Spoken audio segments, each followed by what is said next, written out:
please. We'll stand for a moment of silence and the Pledge of Allegiance. I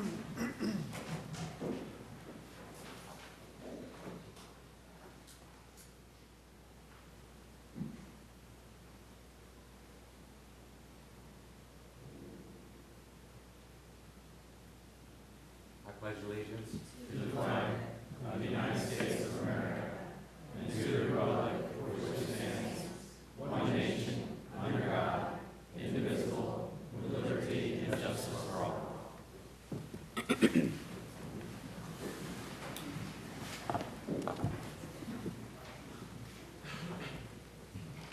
All right, want to have the roll call? Jamie Girardi, Here. Michael Cox, Here. Peter Hansel, Here. Roberto Size, Christopher Poole, Here. Chris Williams, Here. and Chairman Charles Gray. Here. Proof of publication.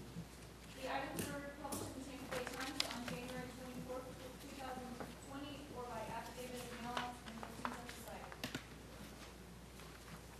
Okay, thank you. Do you have any minutes? Nope. Okay. Okay, then I'd like to welcome everybody here today. We're the Planning Commission, and we meet twice monthly. We serve as a local planning agency, and we hold public hearings and transmit to the Board of County Commissioners recommendations on comprehensive plan amendments, land development code amendments, rezonings, and conditional use amendments. The Planning Commission is the final decision-making body for special exceptions, certain appeals, variance requests, and certain alternative standard requests. However, final decisions may be appealed to the Board of County Commissioners. If anyone is in opposition to any comprehensive plan amendment, land development code amendment, rezoning, conditional use, or any item where the Planning Commission transmits a recommendation to the Board of County Commissioners, it's important for you to attend the appropriate Board of County Commissioner meeting.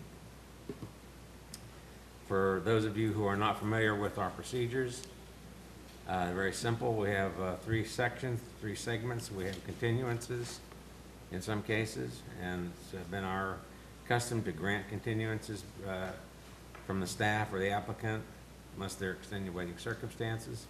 We have a consent agenda, and we'll go through those items one at a time. If there's something we read on consent that you'd like to have discussed today, when I read it, raise your hand and I'll recognize you. We'll pull it from the consent agenda and add it to the regular items. That's the third section.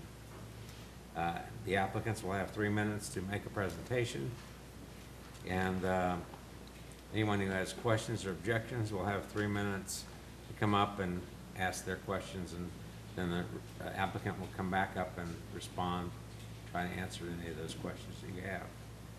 I don't think there's been any requests for extra time that I'm aware of. So if you have your phones with you, this would be a good time to put them on the silent position so we don't interrupt somebody when they're speaking. And before we start the regular meeting, I don't know if there's anyone here that's come to speak on an issue that's not on our agenda today. All right, seeing no one, I think we're ready to go. We want to stand and be sworn. So anyone who intends to come up and speak today and give testimony, if you'll stand, rise, and raise your right hand and be sworn if you plan to come up and speak today. Do you swear or affirm the testimony you're about to give is the truth to help you God? Yes. All right, thank you. Okay, Denise. Good afternoon, Mr. Chairman, Planning Commission members, Denise Hernandez, Planning and Development. I'm going to bring your attention first to item PC 11.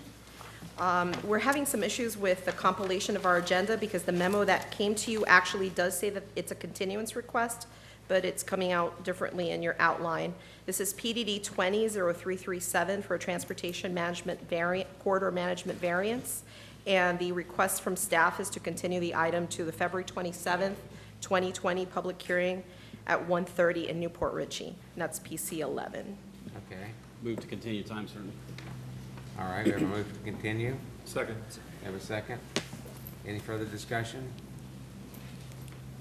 All in favor? Aye. Opposed? Okay? I'm going to go through a few items that are going to be pulled from the consent agenda. As I've gone through the audience, I've been requested that these items be pulled. First item is PC3, PDD 27462. Second item is PC4, PDD 27463. And the third item is PC9, which is PDD 20CU18. And then if those can be pulled, and then I'll go over the regular the consent agenda. Let me just add another one, PC5. PC5, okay. All right. Okay, so do I have a motion to, you want to go through the consent agenda? Yeah, we'll The go rest through of the them? consent, Let's yeah. just go through the rest of them in case there's Sure, anyone so, else we missed. thank you. PDD 27460 is SunTrust Bank. It's a change in zoning from C1 Neighborhood Commercial District to C2 General Commercial District. Comes to you with a recommendation of approval. Okay, the applicant present? Anyone here to object? I see no objections. Item PC2 is PDD 27461, Daniel A. Miller Revocable Trust. It's for a change in zoning from AC Agricultural District to an I1 Light Industrial Park District. Comes to you with a recommendation of approval. All right, is the applicant present?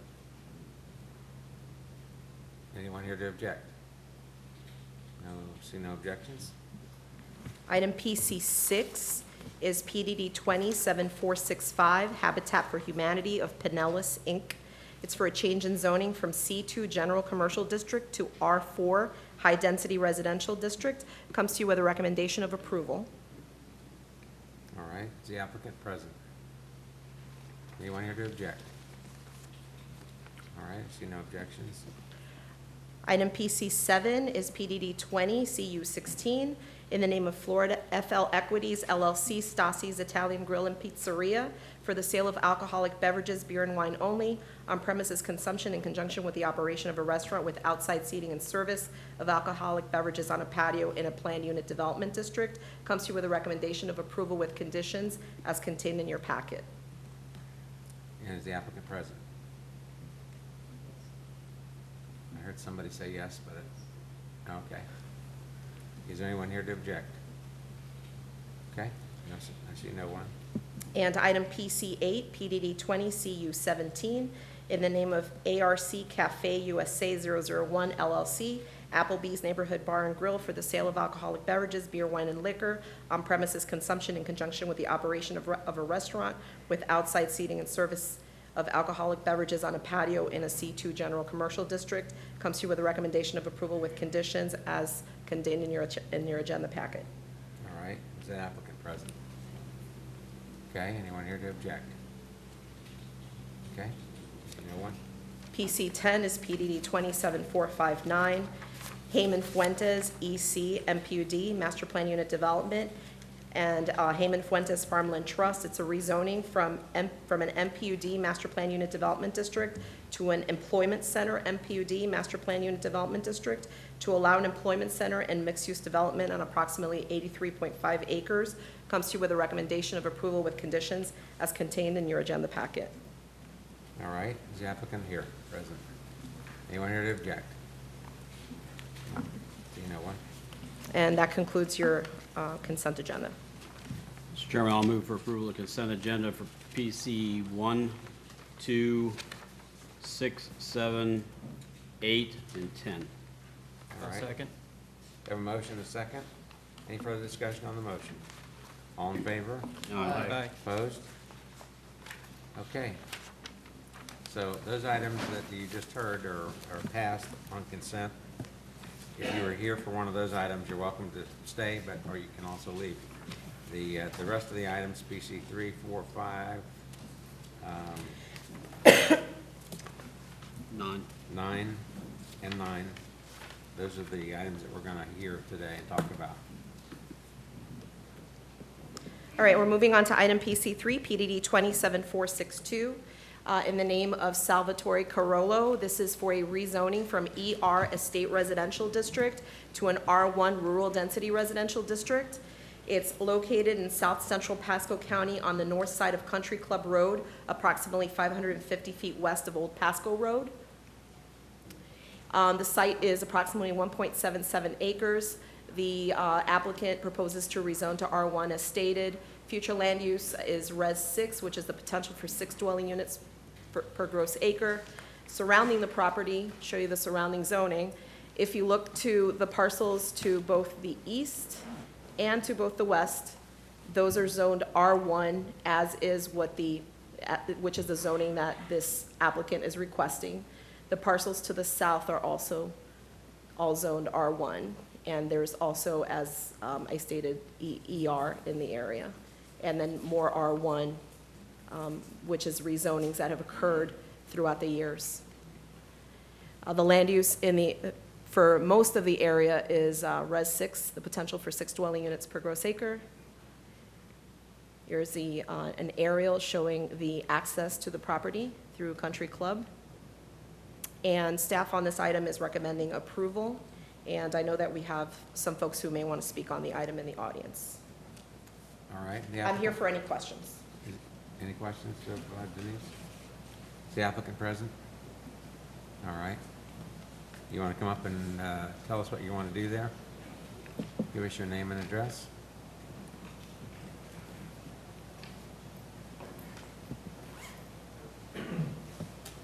Good afternoon. My name is Jim O'Brien.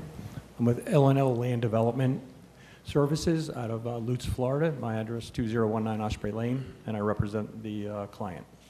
What we're requesting today is to rezone the property, as was very well explained, to R1. Our purpose here is to split the property into 2 parcels so we can build 2 single-family homes. Just very compatible with the area. There's been lots of precedents in that corridor there with rezonings to R1. I'll take any questions after the opposition. Thank you. All right. Great. Thank you. All right. Is there anybody that has questions that would like to come up and speak? Yes, sir. Come on up.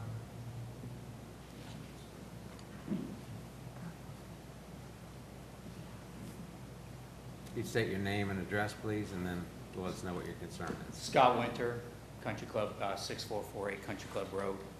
When we went through all the battles of trying to stop this development at the golf course and having our neighborhood greatly impacted by this, and without the development haven't even started yet, it's already been impacted by the apartment complex that is going in right there on Pasco Road. We were told that this piece of property, because we knew who owned it and they were associated with the golf course, was not going to change. It was going to stay the same. Yes, across the street, there are houses that have less property per the house, but they are also part of the Angus Valley, not the Quail Hollow on the northeast side, northwest side. And we are just asking, when is it going to stop? We just want to leave this property the way it was, the same as all of us and the rules that we had to follow, and keep it at the zoning that it is now.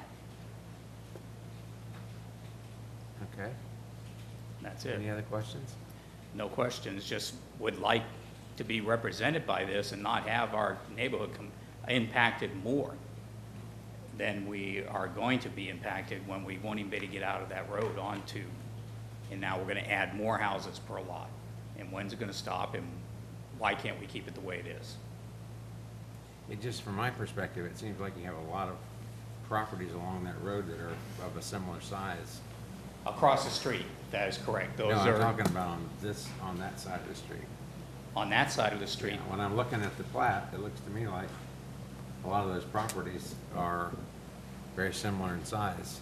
And he's talking about building 2 homes on really what, to me, looks like a double lot.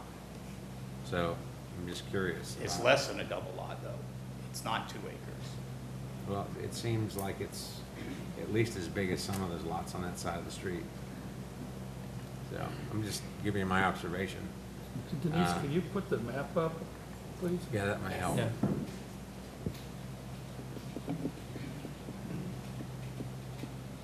Yeah, see, that property looks like it's the size of 2 of those other lots, to me. What are the sizes of those other lots? Well, I mean, I'm just looking they're over at it 1 from acre. perspective. So,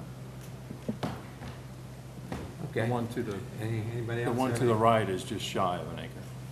Yeah. Anybody else have any questions? Okay, anyone, thank you very much. Anybody else like to speak? How are ya? My name's Tim Grantham. I live in the neighborhood. I was need- just curious. Excuse me, Yes. I need a specific name and a specific address. My name is Timothy Grantham. I live in 27356 Golf Course Loop, which is right off of, you can actually see my property on that map. I walk the neighborhood every day.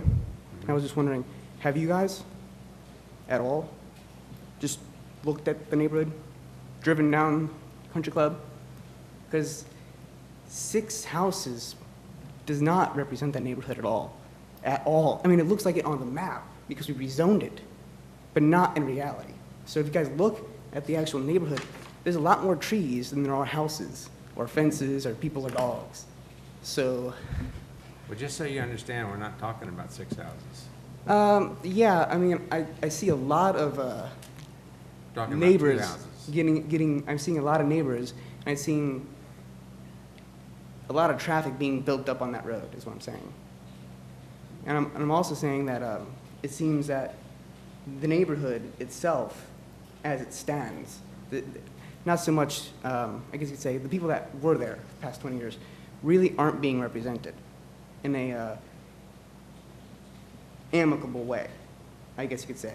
It just seems like, this is what we want to do, we're doing it, have a good time, guys, bye. And I don't know if the neighbors are really going to take that lightly, in a happy way. That's all I really have to say. I don't really have like too much constructive feedback, so I don't really mind personally. I'm just saying, I think that we should stick to the style and the acreage of the neighborhood itself, and keeping 2 acres or 2 houses per acre next, and then bulldozing the golf course and putting up to 4 to 6 houses, 3 houses per acre. That's not consistent with the actual neighborhood that surrounds it. Well, this So isn't I two- think that this the isn't neighbors 2 that are already houses there are per gonna be like, acre. hey, I'm out. This isn't 2 houses per acre. This is almost 2 acres. Almost 2 acres, if we're dividing it by half and putting 2 houses. That's a house per 0.87 acres, 0.85, Well, right? That's similar to the one right next to it. Denise, could you go back one more map? Could you go up to the Do we zoning, have please? like a Google Images by chance? Yeah, there's an aerial in there. There we go. So a lot of, do I have a?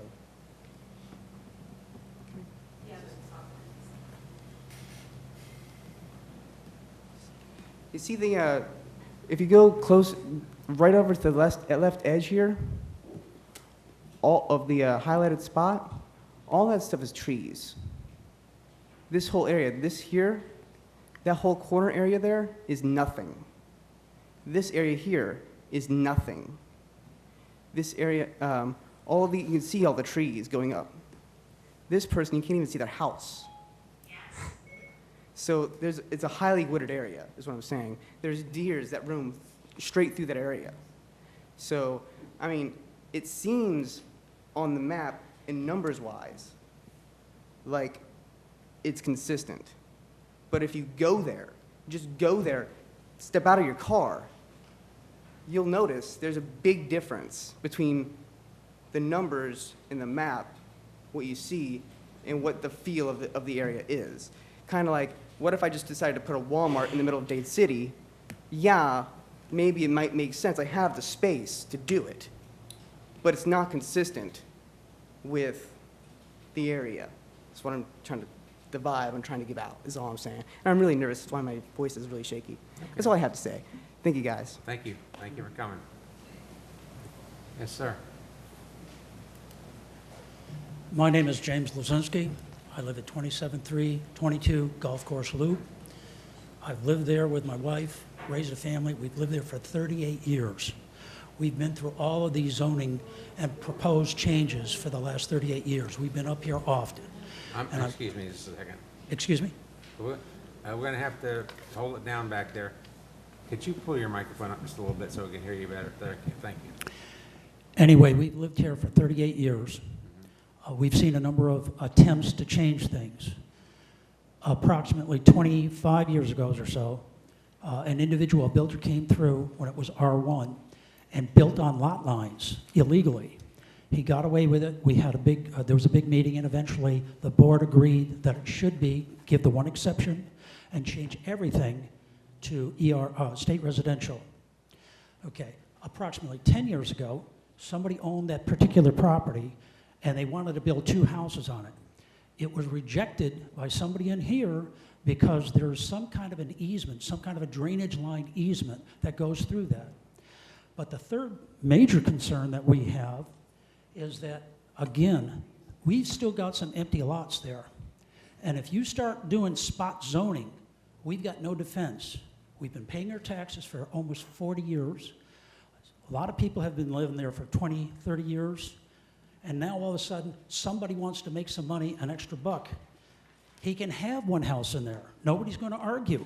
He can make money. He can have that for one house, which would keep it ER. The whole area has been designated as ER. If you guys change things now, why do we bother with zoning? If we start changing stuff because somebody wants to make a buck, and I understand, there's plenty of property around here. He can do it. One house, you built a heck of a nice house out there, they can make some money on that. He's not going to go broke, but I don't think that you should be keeping changing things.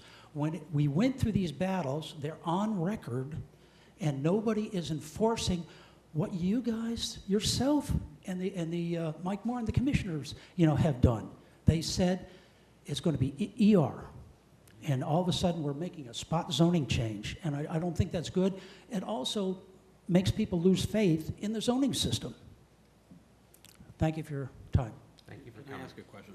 Sir? Yeah. So, on each side of this lot is R1. And, No, ER. no, on each side of that lot is R1. Wait a minute, which one are we talking about?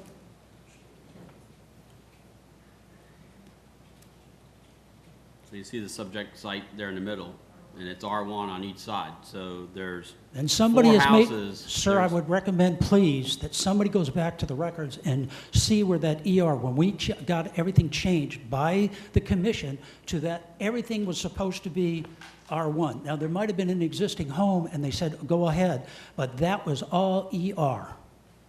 There's a lot of residential 1 all over there. If you, Sir, Denise, can you show him everything to the right? If you look to the right, there's 2 lots that are R1. Skip 2 lots, they're R1. Skip a lot, R1.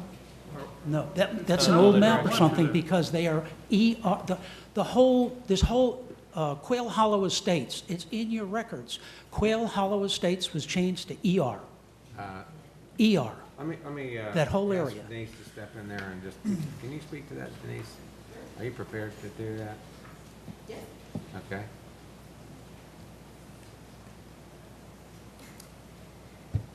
So the parcel to the,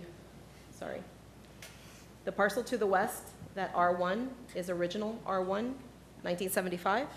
The parcel to the east of the subject parcel, the rezoning was rezoned in 1987 by the applicant. It was a Board of County Commissioners initiated rezoning in 1987, actually. It's in your finding of fact. It's finding of fact 7C. All right.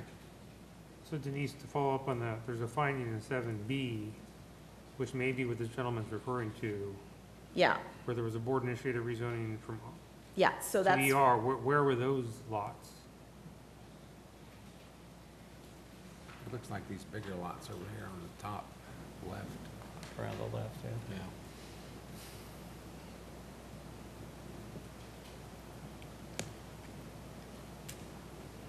I believe I know what the answer is, but I need to fact check. Yeah, Fact go check ahead. it. Take your time. Thank you.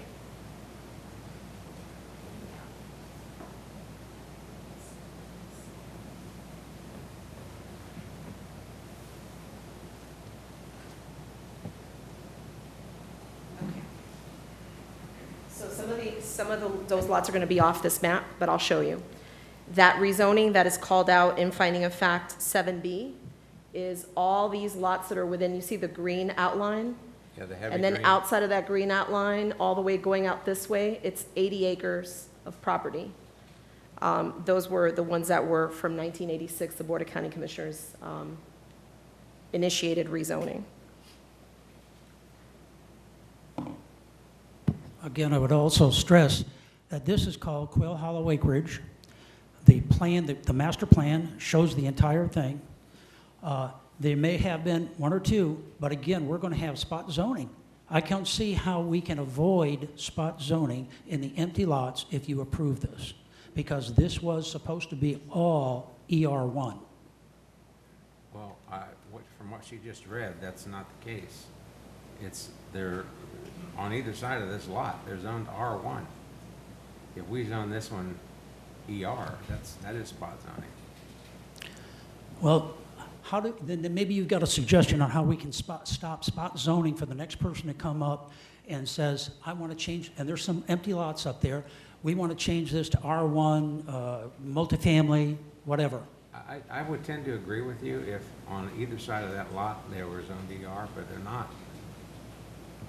For example, What about spot- that, what about that easement that they had in there? Because that was supposed to be, there was some kind of an easement that was, that's what we were told at the previous meetings with the county commissioners.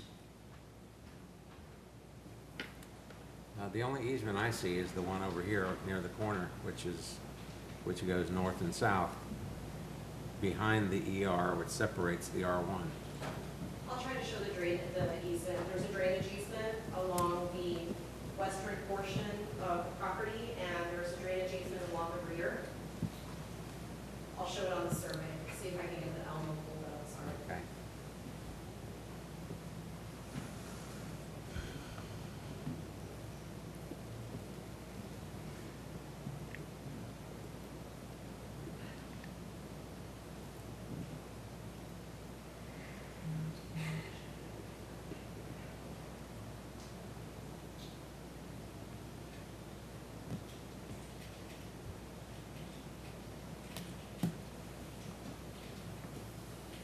There we go.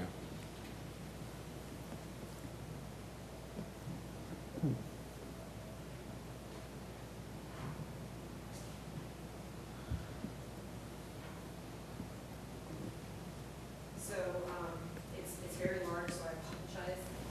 But this area is the western portion of the parcel, and the rear is the rear of the parcel, and that's where there's a drainage easement.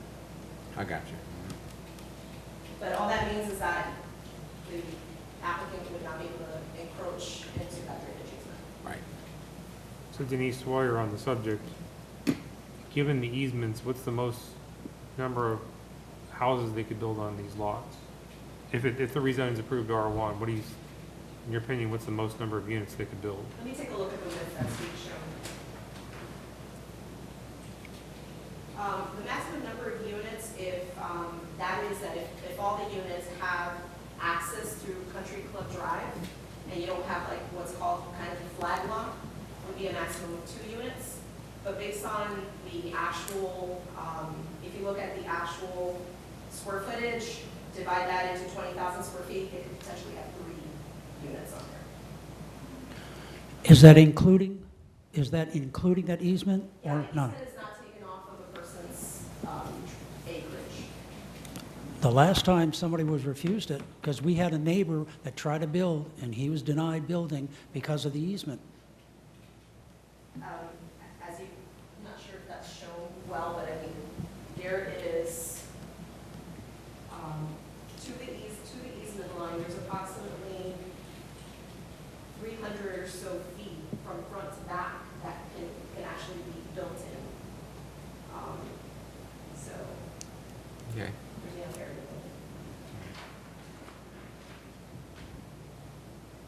Okay, well, I just think, you know, unfortunately, you got some wrong information there. And, Okay. So, but I wanted to make sure we looked into it and make sure you're either Thank you. right or not right. So I want to get it right, All right. okay? Thank you. Thank you for coming. Yeah, my name is Jean Lazinski, 27322 Golf Course Loop, Wesley Chapel. And my concern is that particular piece of property was battled with you guys about 8 to 10 years ago. We had this battle, and I'm not sure who the owner was at the time, but we've had this battle. And we won the battle because we had all this petition, we had this big petitions and everything else. 'Cause no one wanted the change, no one wanted the spot zoning to make it go through the whole neighborhood to alert the developers that, yeah, they're caving. There's some big lots left in there. There's at least 4 huge lots left in this area, and you're not showing our neighborhood. Half of our neighborhood is cut off on this screen. If you go back and you wrap around Country Club Road and you go all the way in the back and wrap around, everything is 1, 2, 3, 4 acres. It's a neighborhood feel. It's a ambiance. And we want to keep that. Wesley Chapel is being destroyed with density. Destroyed.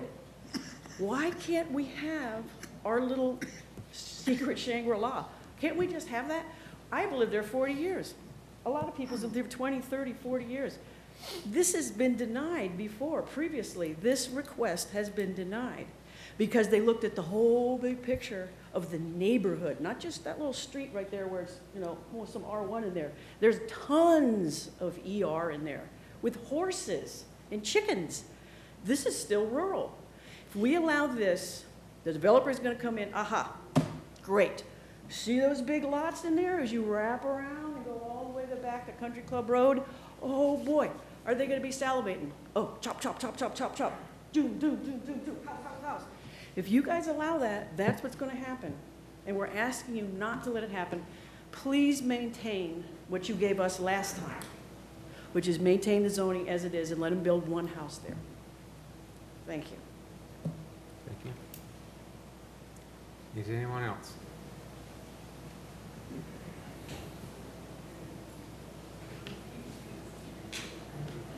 Good afternoon, Commissioners. I'm Dave Marshall. I live at 28453 Walker Drive, which is about a mile north of this subject here.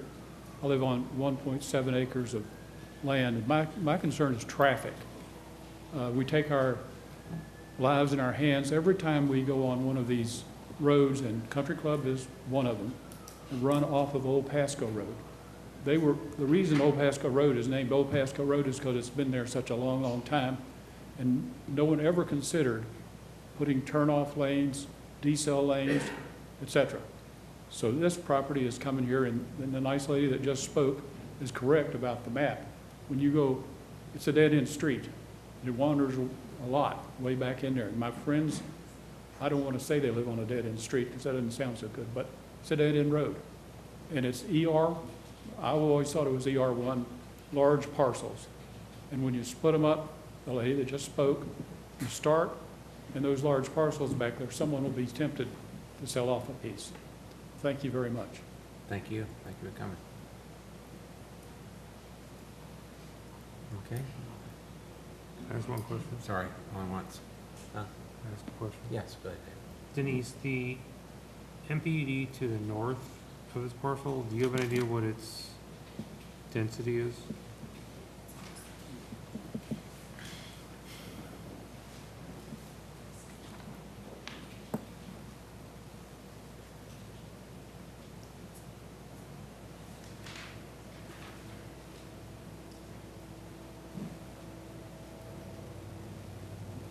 So the density for that MPUD is 2.36 dwelling units per acre. So is that more dense than R1? Yes, R1 is 2.2. Thank you. All right. If there's no one else that wants to ask questions, or the applicant? Okay. Before it gets brought up. I don't speak until you get up here so we can record it. There we Jose go. Biblioni, 6452 Country Club Road. Before it gets brought up, they are improving the road down at the end, finally. The only reason they're improving that road is because they finally took over the golf course. So before someone comes up and says, no, we're improving it so y'all can get in and out easy, it's actually been improved so you can get in and out of the new complex easy. It's not really doing us any favors. Come out there sometime when school lets out and see if you've got any kind of an errand to run. how long it takes you to get in and out of that road. Come out in the morning, and this is even before they open up overpass road interstate, and see if you can get out in the morning with any timely benefits to yourself. So, yeah, I realize we're going to lose this battle. I can see that. But the bottom line is this was a nice, quiet residential neighborhood that's been chopped up. We've got the new mall coming in now that's being improved with all the containers and all that. That's going to add to our density once again, as well as the apartment complex, which isn't really being brought up, which we were told was not going to have an exit onto Old Pasco, and there's quite a big road being cut in there right now. I don't know if it's going to be construction or what. All we ask is take these things into consideration. We're not here to oppose anyone living in our neighborhood or to make a living. Just take into consideration we're there. We bought because it was nice and quiet, and yes, it's exploded around us. We'll deal with it. But that's just, that's all I really have to say about that. Thank you. Okay, thank you so much. Any comments relative to the school, traffic, all that kind of stuff? I have a question not related to school. So Denise, you said if this was rezoned to R1, they could feasibly put 3 houses there? That's correct. Based on it's 1.77 acres, so if you do the math, you come out to 3.8 dwelling units. Of course, we don't do a point dwelling unit, so they can potentially have 3 homes on that property. Of course, you would almost have to create a flag lot because by definition, R1 requires a 100-foot wide lot, but it doesn't say road frontage. So, I mean, I would be against 3 houses there. I mean, I'd want to try to restrict that if there's a possibility of doing that.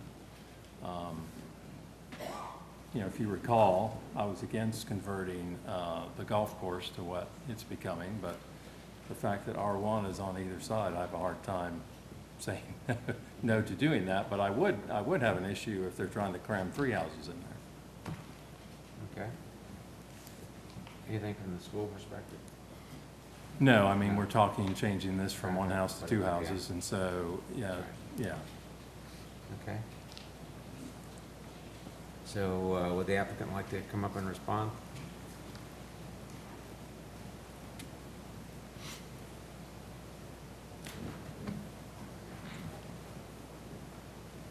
Jim O'Brien, once again, just to reiterate, as the board knows, we have R6 future land use looking to rezone to R1. We have no intention of building 3 homes there. I'd be willing to go with a restriction at some point, through Denise, to limit it to 2. Okay, I ask the board to approve the project. Thank you. Any questions? All right. Just to be clear, you cannot condition a putting rezoning, but if the applicant wants to voluntarily deed restrict it to 2 units, he could do that. It sounds like he is willing to do that. Is he willing to stipulate that? Can we stipulate that? Well, you can't stipulate, but he can voluntarily agree to a deed restriction, and then Denise would add that to the findings of fact when it goes to the board that he's voluntarily restricted it to 2 units. When we pull him back up and ask him to do that. Yeah, It sounded like he said he would. yeah. That's what I had 30. Is that what you said you would do? Just go ahead and get it on the record. Yes. Yes, I would agree to a zoning condition that I would just build 2 homes, you know. Be clear, it's a deed restriction, not a Deed zoning restriction. condition. Right, a deed restriction, correct. All right. Okay, thank you. Thank you. So based on that, I'll move for approval. I'll second. All right, we have a motion and a second. Any further discussion on the motion? All in favor? Aye. Opposed? Okay, motion carried.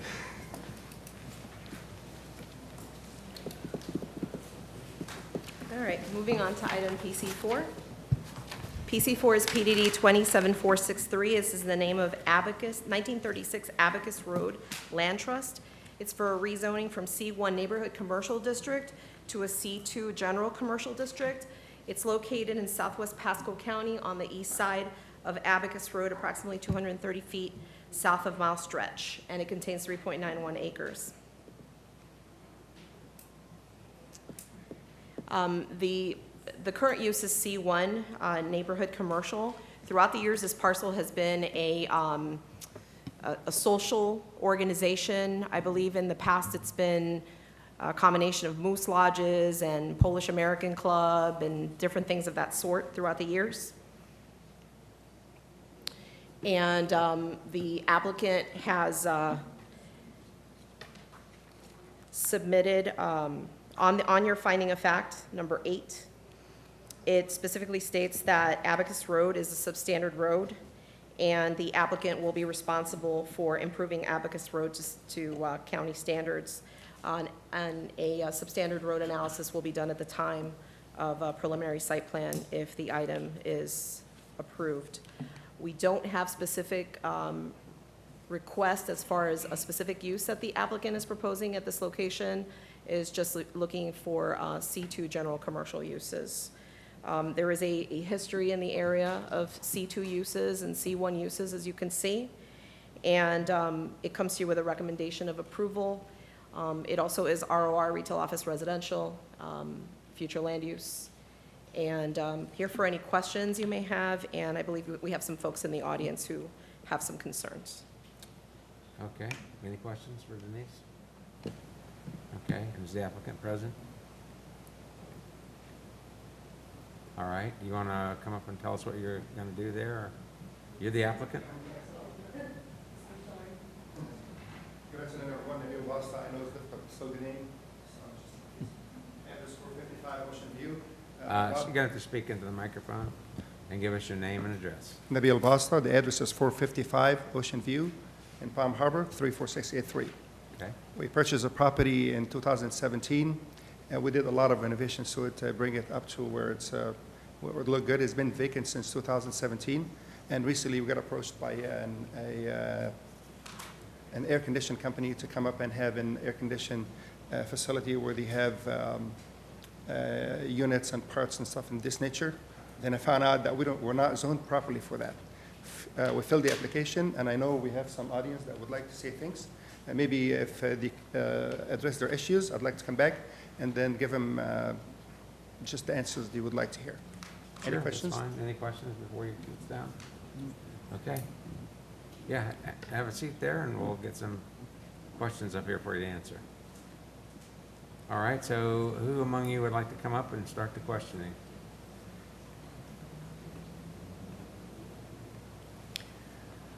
My name is Ruth Wells, and I'm with Sunrise Square Villa Condominium Association, and I'm the president of the association, and I'm speaking on behalf of the homeowners. We went on Google Map to bring up the property in question, and we saw that it was marked as Tampa Drone Clubhouse. So I printed it out, and I looked up drones, and drones do have cameras, and the community was concerned of their privacy. We are a 55 and older community. We have 76 units, and 18 of them butt up to the building, which is only 60 feet from our building to their building. Denise, can you mind bringing up that aerial just so we can keep a visual? Thank you. So as we're looking at this aerial, you're to the right, you're that group of Yeah, residents to the we're right? 76 units Okay. in that community, and 18 of those butt up to them. They're like 3 and 4 units in a little pod that you see there. Right. And the people are very concerned about using their lanais on the back. We're an older community. They don't go nowhere, to the doctors, to the grocery store, and they use that lanai quite a bit. They go out for breakfast, sit on there, read books, have their dinners out there, and they're quite concerned about that, from going from a C1 to a C2. And we know there's C1s and C3s in that community, and we are the first residential piece of property that starts the residential. So we are very concerned, the 76 people are very concerned that it could devaluate our property in some way. We don't know, because we don't know really what's going in there. And I talked to Miss Davis on 2/4. I received a call from her about the property in question, and they don't really know what's going to go in there, so that leaves a question mark as to what will go in there and what because once it goes to Zone 3, we don't know if it could be possibly, I'm not saying anything bad about anybody, it could be a motorcycle club, good and bad, but the noise would really disturb the people that live there because they don't do nothing. They stay in their homes, and like I say, they don't go nowhere, but they use that lanai, and that's a little bit of pleasure they get out of it. And if it was something that would be used to like store boats, RVs, cars, and something like that, be better than, say, a club, because that is landlocked property, and there's no frontage where they could advertise or anything. So I'd like to submit a copy of what I've got to Christina, if I may. Sure. And, Pardon me? thank you, Christina. She wants to record and file. Okay. Yes, Move thank to you. receive and file. We have a motion. Do I have a second? Second. All in favor? Aye. Okay. Go ahead. Okay. Also have Mr. Henry Clark, who is our secretary, would like to say some things too. Thank you. Okay, I quickly just ask you a question. You mentioned drones. Is that specifically the thing you're concerned about, drones? Well, we're concerned about the noise of the drones and them flying over into our area and say they crash or something like that, and they're on our property. Do we get to keep them? Do we get to put them in our pool? You know? And then they also have cameras. I mean, I understand the drone people who like drones. I mean, if I was younger, I probably wouldn't want one myself, but not the people that live there. They are very concerned about their privacy. Not that they're doing nothing, but it's just like an annoyance for them to go on their lanais in the back, and it is in the back, for them to, like, if they're going to read a book, which elderly people do read a lot, you know, so, and then they watch TV out there too.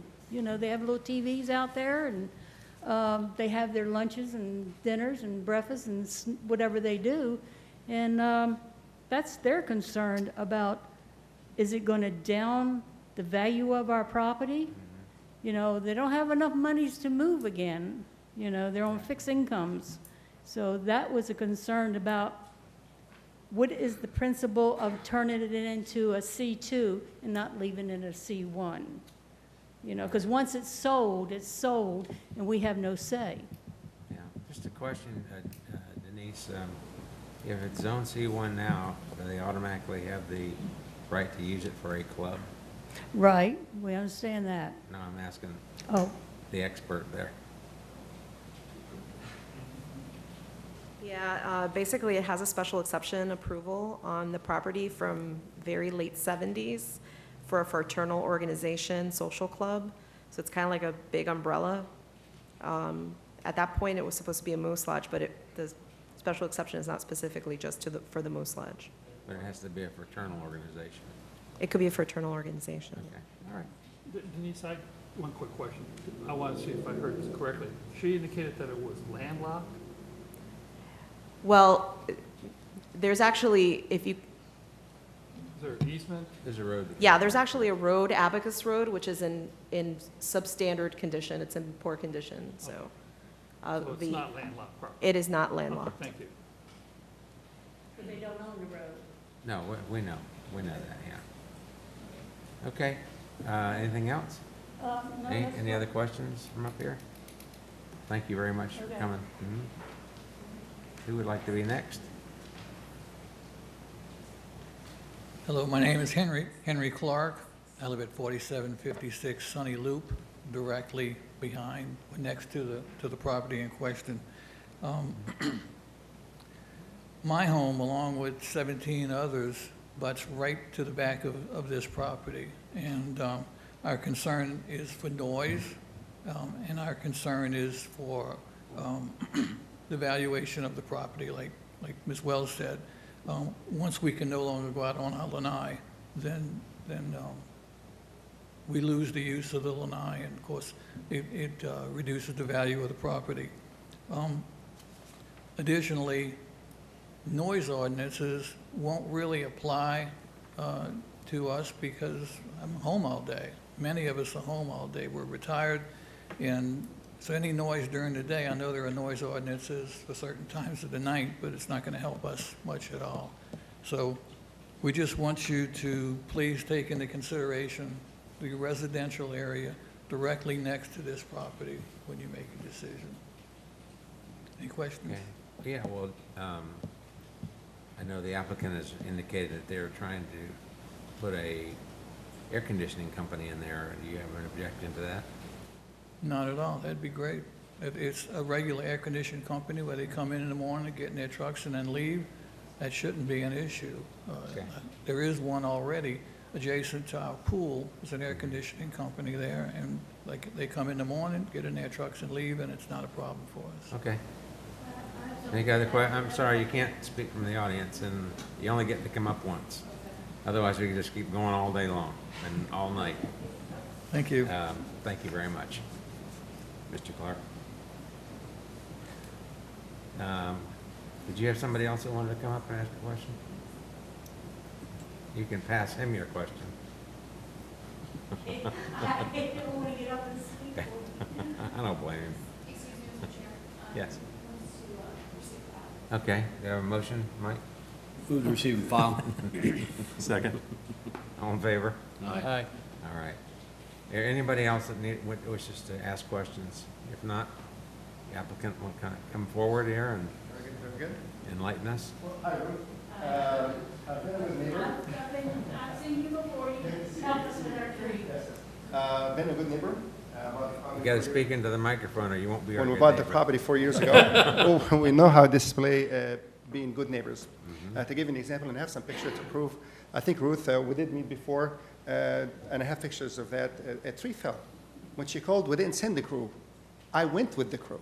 And we shook hands and picked everything, left the number. She knows she can call anytime, and we've been in good relations since. Outside, the other side of the property, there's a school, and I have pictures here. The school, It's the Montessori school, yeah.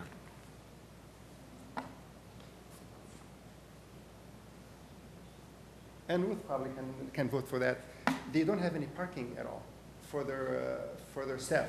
So being a good neighbor, again, when we put the fence behind, we give them piece of our property to use it for their teachers, for the teaching staff, for the parents, for safe in and out for the children. We don't make any money of that. This is just strictly being good neighbors, and I think Ruth will agree with me. You got to keep speaking in the Right, microphone. and I get some pictures for that. So being a good neighbor, that's what we're all about. We've been in the community for 30 years, and we have very, very good rapport. As a matter of fact, I brought an extra business cards just in case if somebody has any issues, they can call us. We'll come out, we'll take care of it. When we realize, and I understand some concerns about the noise, but I want to go back a little bit. The Moose Building, it's built in 1971. 71. The subdivision behind, I think it was constructed in 81, 84? 82. And then the south end of the whole subdivision, like below that lower line, this is all the C2 and I think C3s, and I brought some pictures for that. And the other side of the Ruth subdivision is also C3. We're not even going for that. We're going for something where we can actually benefit the area. The area, and probably you can attend the condition of the building when it was a Moose Club with all the noises and this and that. It Excuse me, hasn't been. sir. I'm going to have to get you a microphone like an MC has, where you can walk around the room and talk, but you got to speak into that microphone. Okay, well, I'm not going to look this. I want to look at you. So everything we've done to the property to make it more secure and more appealing. But I don't think by any means we're interested to bring in something to what it was in the past. Although it's been a Moose Club since 71, and some of my family members are Moose members, but there was a lot of things going on that it would raise concerns, as Ruth said. We're not going this direction at all. We want to go with a qualified business to go in there and then make the area better, more attentive.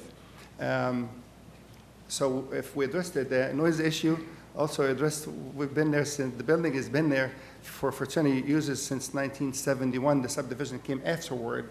Matter of fact, even all the C2 and C3 around, this is all in the early to mid-70s. The subdivision came in after all of that, knowing this area, and they've done a fantastic job. If you drive around, Ruther's neighborhood is absolutely magnificent. Beautiful place in the middle of Holiday where you can think this is not Holiday. So they did a fantastic job. We're adding value, not taking away value. If it stays vacant, probably we'll have issues with, needless to say, the area, what the area is known for. When we have active traffic going in and out, it will improve. It's also directly where the area where we have, and I brought some pictures, there's actually a gate. There is a gate between the subdivision and the moose, and that gate and the key, we don't have access to that. You have it. We've been in good relation for a long period of time, evidenced by that. So if we are fearing noise, I think we address that. If we're fearing devaluation, it's definitely not. We're going to improve the property where it's actually more value and it brings more value.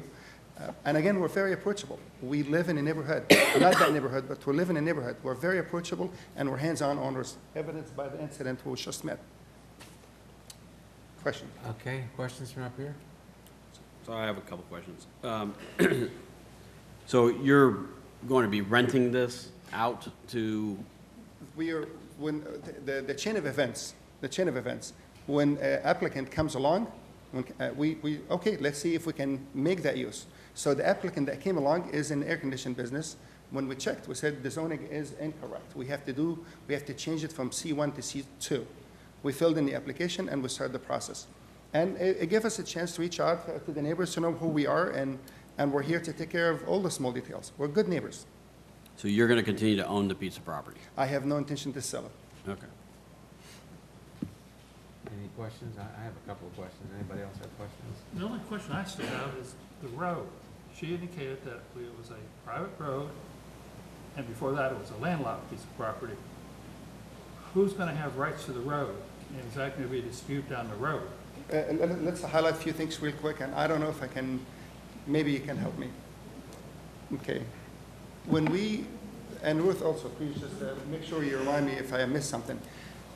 Right in, yeah, like right in front, that is in front of the building in the top, this is Fifth Third Bank. That's a bank. And then so when we look at the east side of the bank, there's actually a driveway. So coming out of the property, there's a driveway to go out. Along the other side of the bank, this is the Abacus Road, and that goes in right to the property. So, like, think indirectly as if there is a U, big U, and in the middle of that U, there's a bank. I hope I answered the question correctly. Abacus Road is a public road. Yes. It's not a, Yes. it's not an easement, it's a public road. Yes. Public road, okay. It's just not paved. So in and out, the point is there's sufficient entry and exit. Right. Here, you know, my only concern is C2 gives you a lot of latitude in terms of what you put in there. You know, there can be a lot of things that can go in there besides an air conditioning company. And, you know, you get along great with the neighbors, but what happens if you get run over by a truck and somebody else takes over? They're gonna have a lot of latitude there in terms of what they can put in that building. Am I correct, Denise? If we are, maybe you can help me say it, because sometimes I say things to make things better and then it goes the wrong way. We all do. Give it a go. Like one of the concerns I think what we were talking about or heard from Diana is motorcycle club or things in this nature that has the club thing. I couldn't agree with you anymore. I really couldn't. You're absolutely Excuse me, right. sir. This is home. It's not gonna help to keep looking at her. Right. Talking that I mean, much. I understand that's the main concern, but let's take this one step further. If we decided to go these directions by another applicant, they have to come in and fill in applications to be granted a liquor license. We all know how difficult that is, and it's not going to be taken away from you or any of the residents around if somebody comes in with to apply for a liquor license. That process, we all know it's healthy, and it takes a long time, and there is plenty of ways where you can actually trip that. There is a school in the front and residential directly in the back. I don't think there's a slight possibility to get liquor back in that place. It's lost for good. I didn't say anything about liquor. I said, if you get a C2 zoning, there are a lot of different uses that are approved for that C2 zoning. Some of them would not be, that would probably be objectionable to your neighbors. Once we approve it, it's approved. So that's my only concern. We're not limiting it in terms of your application. It's just C2. So they would be completely dependent upon your goodwill, but the fact that you still own it. Someday you won't still own it. We all know that. So that's my only concern, and being concerned about the people that live next to you. And probably the people on this board would share that concern. So I don't know if there's any way we can, Well, just like the last gentleman, Yeah. if he wants to agree to a deed restriction that restricts the uses of the property to something less than what everything that C2 allows, we could do that. Denise, were you gonna say something? I need to clarify the record. May I, please? Sorry. Okay, I just wanted to clarify the record because there is a special exception over this parcel for a fraternal lodge, which also falls under recreational and social club. So that if someone, including a motorcycle club, wanted to come in tomorrow, there's an approval over that parcel for that use. And that use entails alcohol, which is an 11CX license. It's a license for a fraternal social organization. And as it is today, we would sign off on that license. So just wanted to clarify that for the record. So, but to be clear, if he agreed to a deed restriction, it would supersede, that was more restrictive, Yes. it would supersede that. So he could agree to a deed restriction that limits the uses to just an air conditioning company or some other similar uses. something contractor use. I mean, I'm sure he and Denise could work out the appropriate language, but if that's the concern, he would have to agree to that. You can't condition this zoning on that. You can deny it, but you can't condition it. Okay.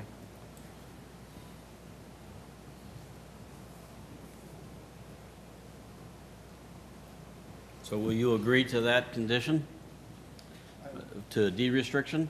Restricting it only to a usage similar to a air conditioning company? Would you?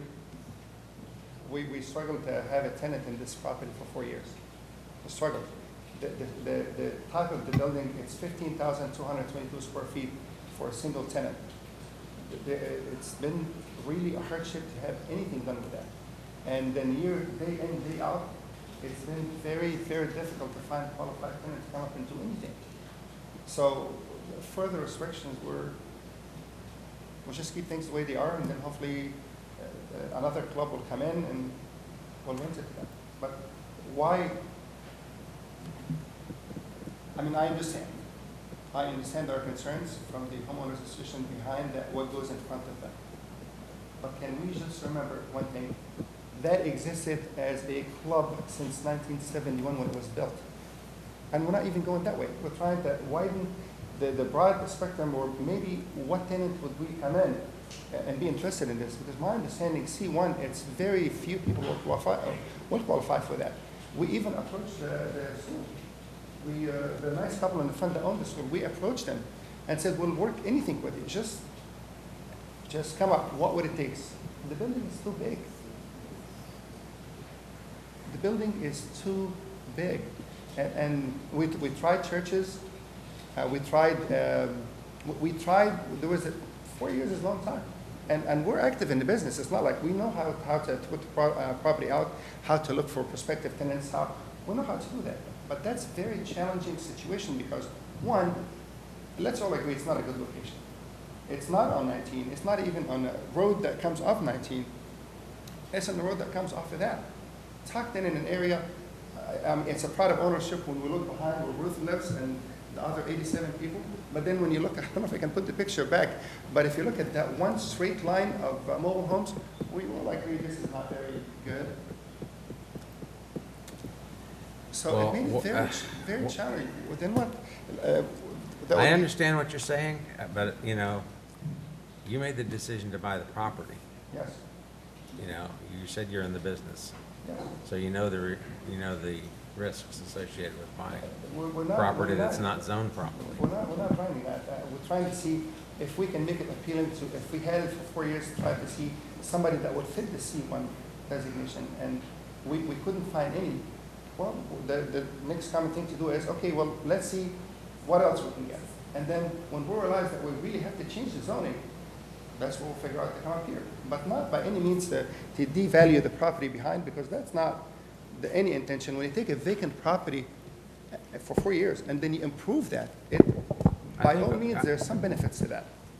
You know, I think as a group, we would be inclined to approve your request if it was somehow restricted to like a subcontractor use, like air conditioning, plumbing, you know, something like that. But there are a lot of things that can go in there besides that, including strip joints and all kinds of things, you know? So you might laugh, but, you know, adult bookstores, I mean, a lot of things should go in there. So, you know, I'm just trying to think of the worst-case scenario for the homeowners, because if I live there, that's what I'd want to know. Yes. And if you lived there, believe me, you'd want to know it too. I consider if my dad living there. Yeah. I said all the concerns is valid, and that's why I want to address those issues and say what we've done so far to address those issues, definitely. So, anybody have any suggestions? Let me, just a couple things maybe point out to you. So, I mean, there's a lot of, I'm looking at the C1 uses, and there's a lot of things in C1 that the neighbors wouldn't like to have there either, that you could have.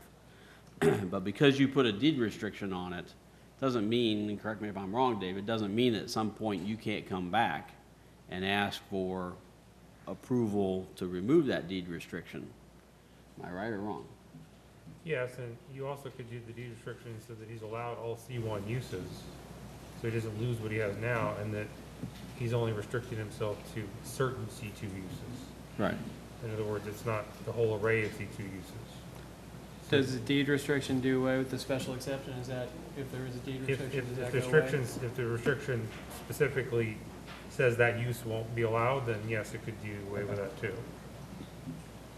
Then one question on Abacus Road, finding of fact is that that's substandard roads to be improved. Is that that's a no outlet road? Is that the entire length of the road that's to be improved, or? No, it would be to the project entrance. Okay.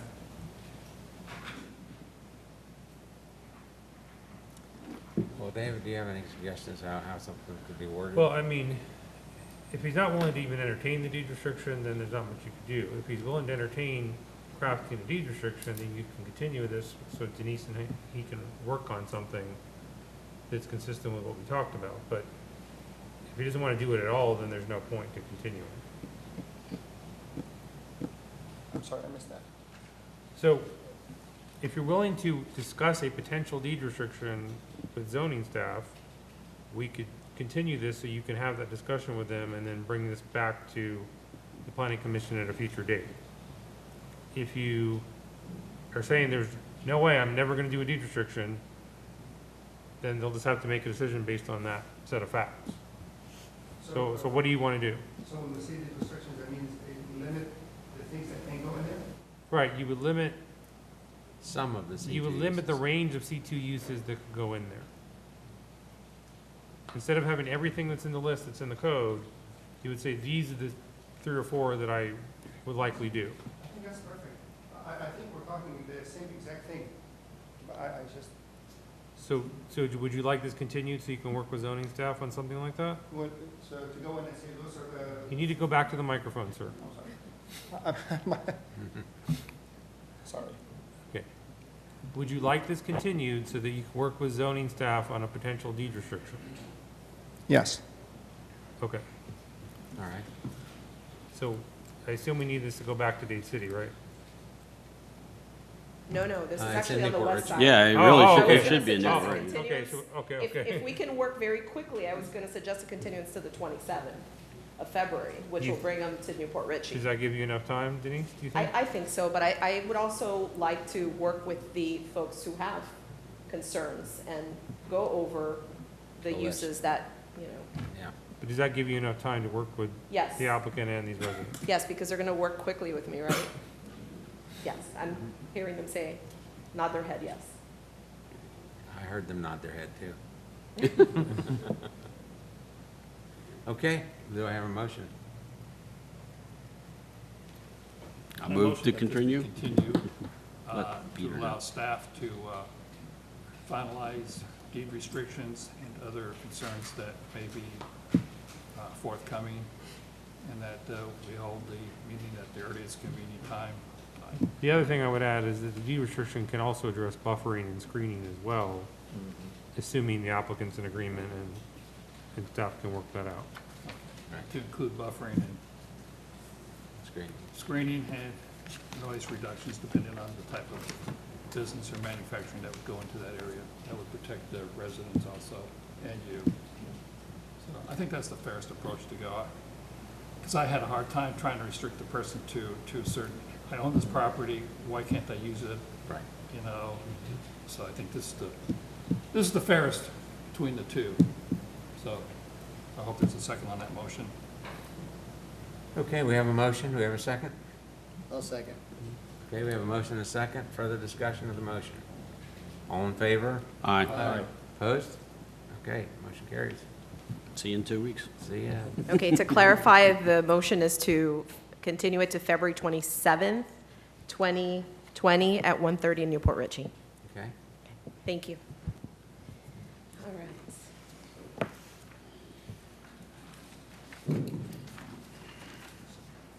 Okay, following item is item PC5. Item PC5 is PDD 27464 in the name of Carlos and Mary Poston. It's for a change in zoning from AR Agricultural Residential to an R1MH, Single Family Mobile Home District. It's located in, on the southwest corner of the intersection of Limbrook Drive and Forbes Road. The applicant proposes to rezone the property in order to put a total of 2 dwelling units on the property, and it has a future land use designation of Res 9 dwelling units per gross acre. As you can see, the surrounding zoning, sorry, I don't know why this pointer is not working very well today. There are other parcels that are zoned R1MH in the area, and there's an R2 actually to the south of it. The land use is Res 9, so it contemplated higher density. This shows the access to the property. And the staff recommendation is approval on this item. I'm here for any questions that you may have. Okay, yeah, I have some questions, but I Okay. guess be the applicant. You the applicant? Want to come up and tell us what you want to do there, or do you want to wait to respond?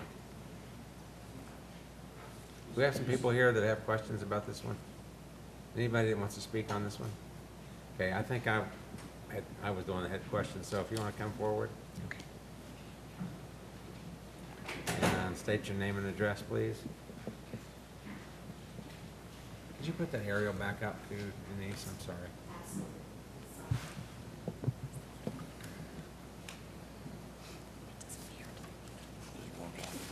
No, it's right here.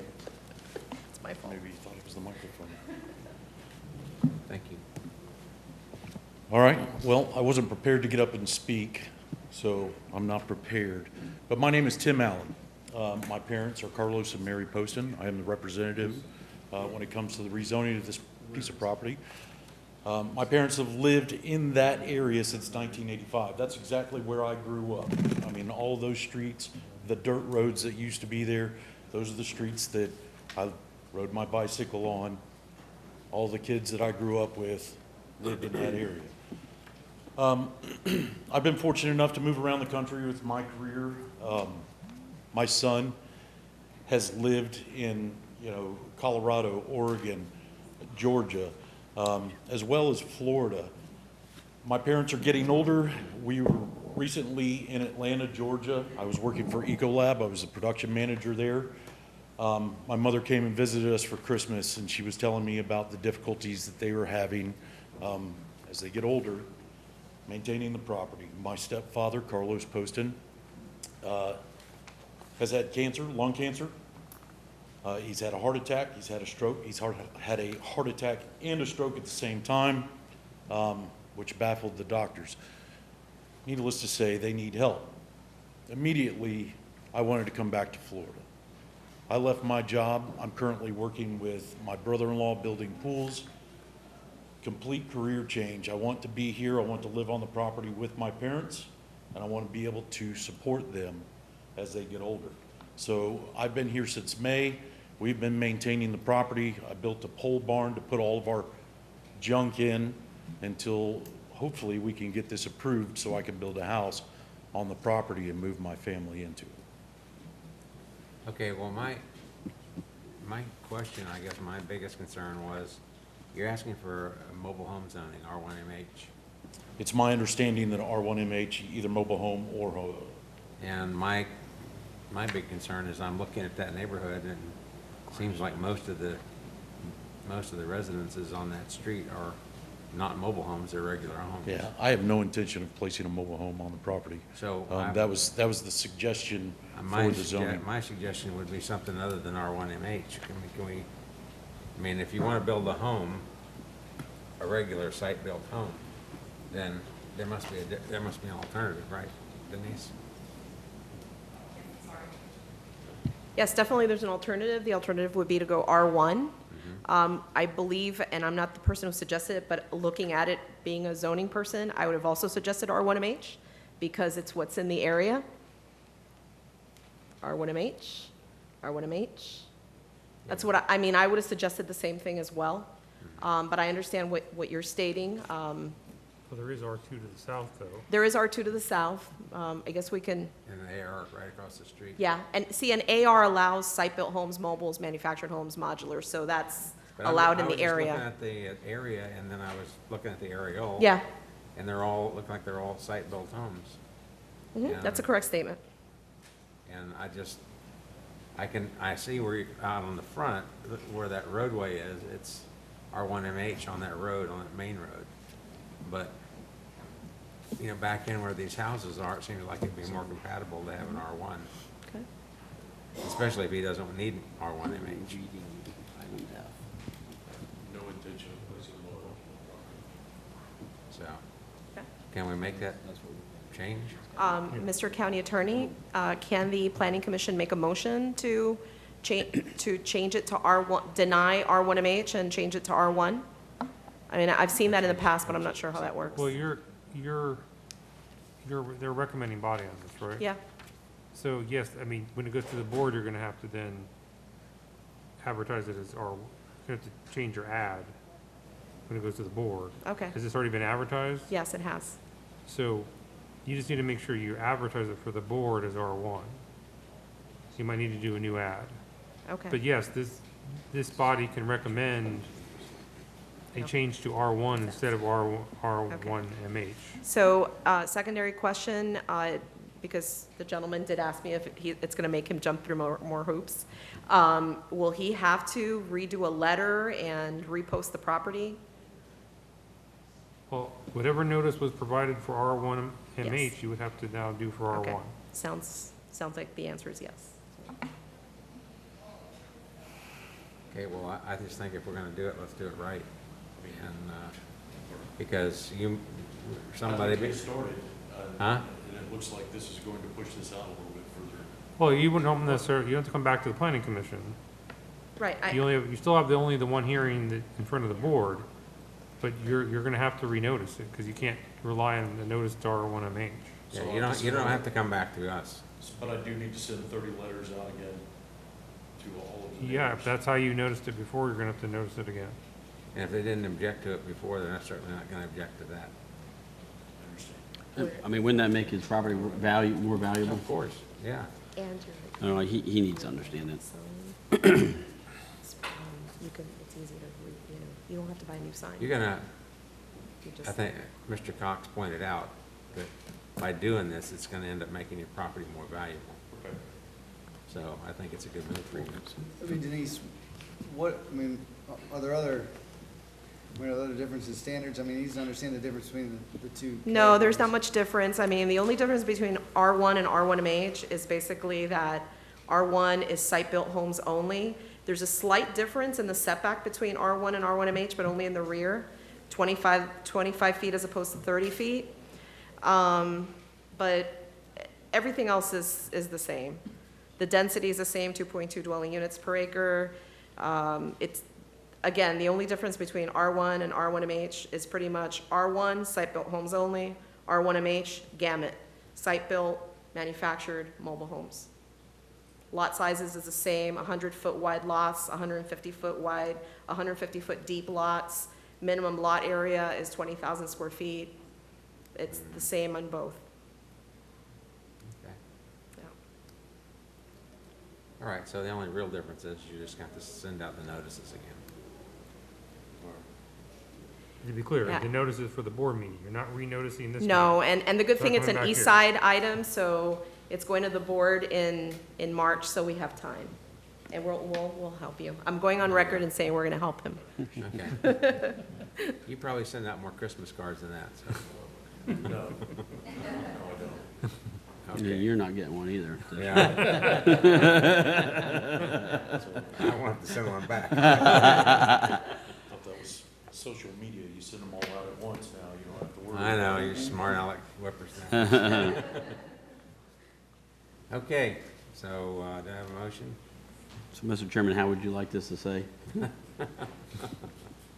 think the motion would need to be that you recommend denial of staff recommendation to rezone the property to R1MH and instead to rezone the property to R1.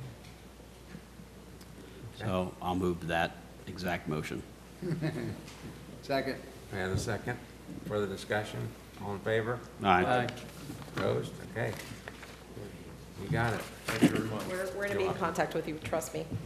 We're here. You're in good hands. Well, I don't know about all that, but. All right. I've lost track, but I think this is the last one. I think so. It is. Perhaps not. Yeah, it is. Okay. I think we'll come back tomorrow to hear that one. Yeah. Audience doesn't like that I can't idea. take a joke. Jeez. Okay. So PC 9, PDD 20, CU 18, it's a conditional use in the name of Jordan's Hippolyte. It's for a residential treatment and care facility in an R2 low-density residential district. It's located in south central Pasco County on the south side of Pomelo Trace, approximately 200 feet east of Caroline Drive, extending southerly to State Route 54. So the applicant is proposing a residential treatment and care facility based on the applicant's information provided in the narrative for elderly care. So this is going to be like similar to ALF, ACLF, for a maximum of 30 residents. The applicant provides, yeah, I heard kind of in the background, it's a maximum of 30 residents. I don't believe anybody thinks that, or the Agency for Healthcare Administration will license 30 residents out of that location, but it's a maximum. Access to the property is from Pomelo Trace, which is a county-maintained residential road with 60 feet of right-of-way. We did provide some examples of other similar, not in the area, similar residential treatment and care facilities that have been approved in residential districts. They're not near this area, but just examples. Pomelo Trace and Caroline Drive, they are considered to be substandard roads. I drove by the location, and particularly Pomelo is in pretty bad shape. The applicant will be responsible for improving Pomelo Trace and Caroline Drive to county standards. On January 22nd, 2010, the owner applicant had a pre-application meeting, so we went over all the requirements for preliminary site plan review on this parcel. I do want to go over the conditions because we do have to strike out a portion of condition 2. regarding that the facility is limited to the elderly, even though that's what the applicant has stated. I think between now and the Board of County Commissioners, if this item moves forward, we'll look into putting together a better condition than limiting the age. That's probably not permissible under state and federal law. So we're going to strike out condition 2. It's going to just read, the conditional use shall not include substance abuse treatment. Here for any questions. I know there's a lot of folks in the audience who would like to speak to this item.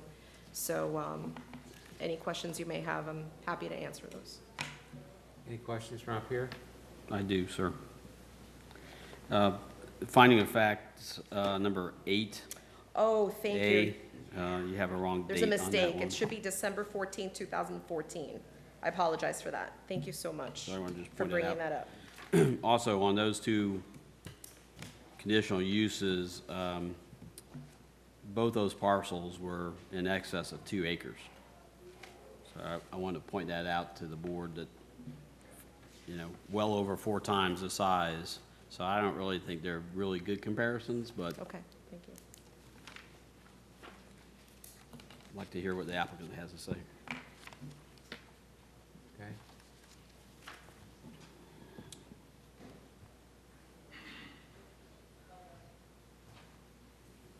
Good afternoon, sir. If you state your name and address, please.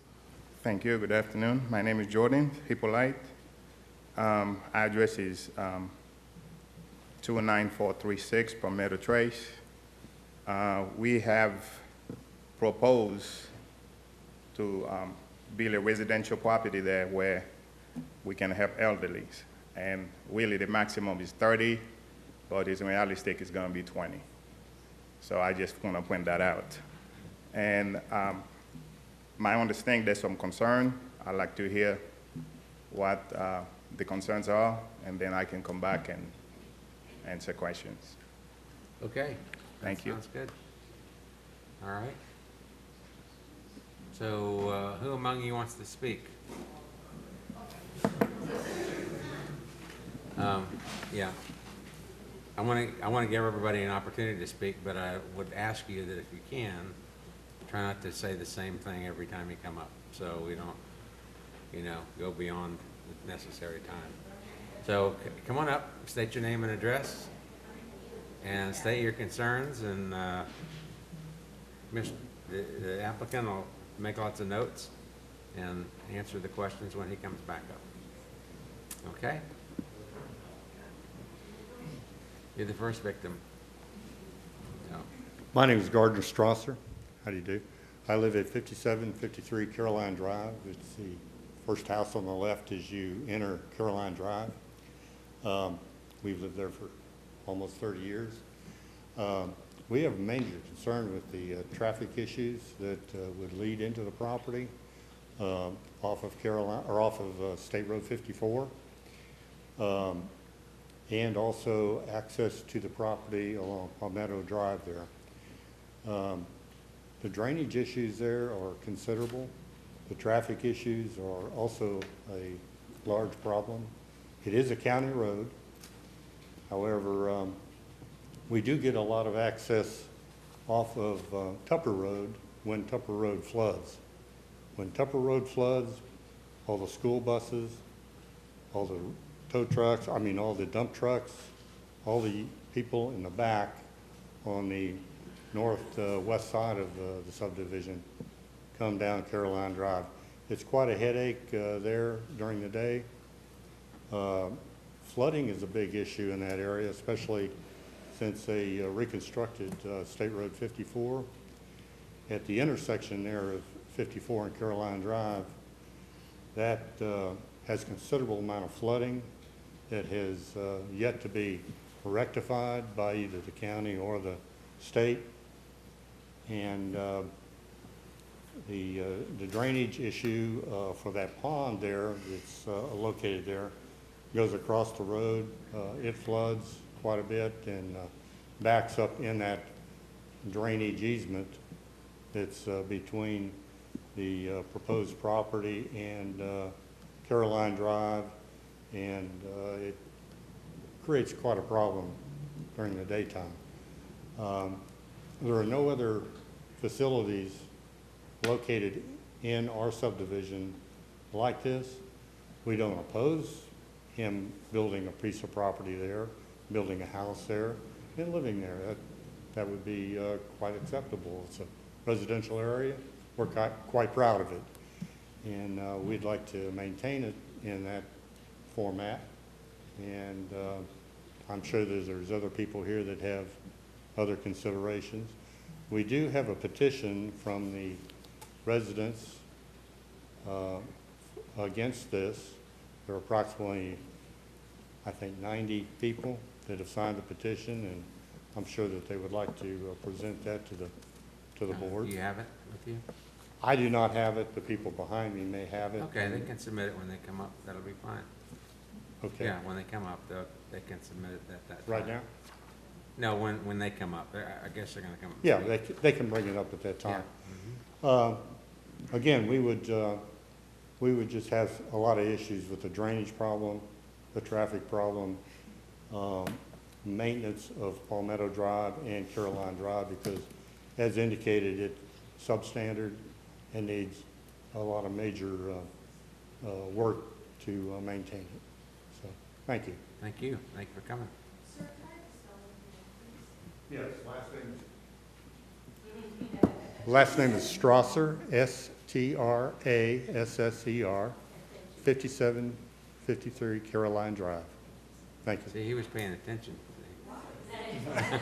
Yes, thank you. Thank you. Okay, who's next?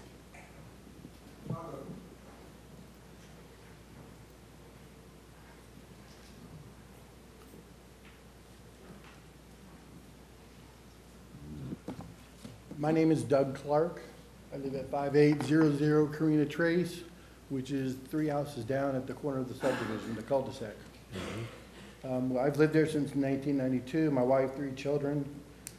I'm glad to hear that the first condition is that there will be no substance abuse. That was a big concern. But even 20 elderly care, how many nurses would be there every day? Where is the parking going to be? The road itself, Palmetto, is very short. And if you notice, it's a cul-de-sac at the end. So people actually come down, they do circles in front of our lot, or they go out the other street. So taking care of a little part of the road is not going to solve the road problem.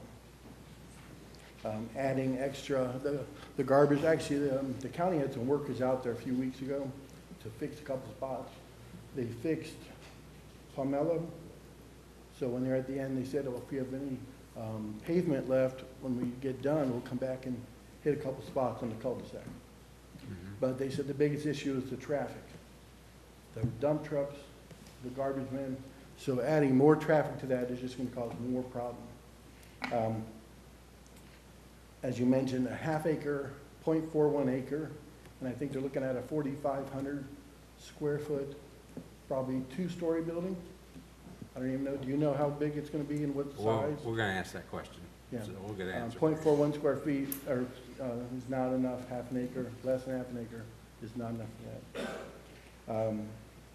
Property values will decline regardless of what you see.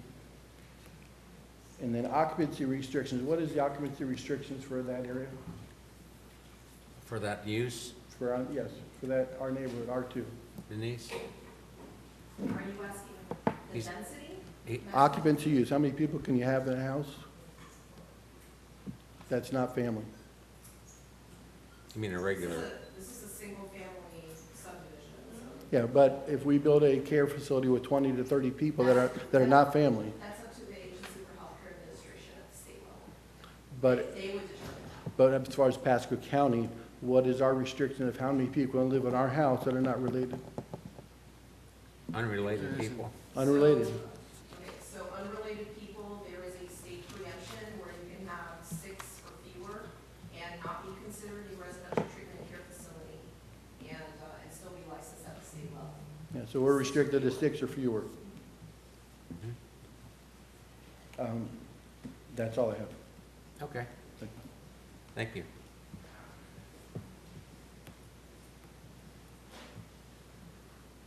Good afternoon. My name is Jeff Kirshner. I live at 29431 Pomelo Trace, which is right directly across the street from the parcel in question. The applicant has as you know, a conditional use permit for this RTC, but it's a vacant lot. If it's the applicant's desire to build a commercial entity of this, then that's what they should be doing. I think the residential, the R2 and a conditional use for R2 would be for a property that's already there, no? So they're doing it for the entire property? They could do a new build? The preliminary sites to that look at a 4,500 square foot building and ample parking, which takes the entire lot, or at least 3/4 of the lot. So to us in the neighborhood that have a neighborhood and walk every morning and evening, and our pets and our children ride bikes up and down these roads that are already substandard, we're going to add more to that, even though the applicant is responsible for Caroline and Pomelo that are in the conditional use. There's no ingress egress on Pomelo, and there's nothing that can be done on Caroline because it's the main street off of State Road 54. There is commercial property directly due west on State Road 54 for this type of entity that's going to happen. And as Mr. Cox pointed out, the ones that are comparable to the conditional use are of a bigger parcel. This was somebody's backyard that someone purchased and wanted to make an entity, commercial entity, because of the convenience of it, but it's still directly next to it is a collection facility or a drain that drains out, and that's why it's at a slope the way it is. And that would definitely have to be raised and do all these improvements. Therefore, whatever the road was graded for coming down 54 on the backside, all those different things will be taxed as well. So it's not in order with the congruent of the neighborhood, and it takes away from our livelihoods in the neighborhood to be a residential neighborhood in this R2 low-density residential district. Thank you for your time. Thank you. Thank you.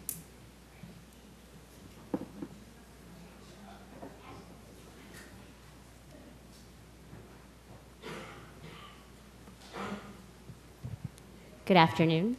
I'm Michelle Obregon, that's O-B-R-E-G-O-N, and I live at 29419 Pomelo Trace, which is basically across the street from this lot. I wanted to correct, the applicant does not live at Pomelo Trace.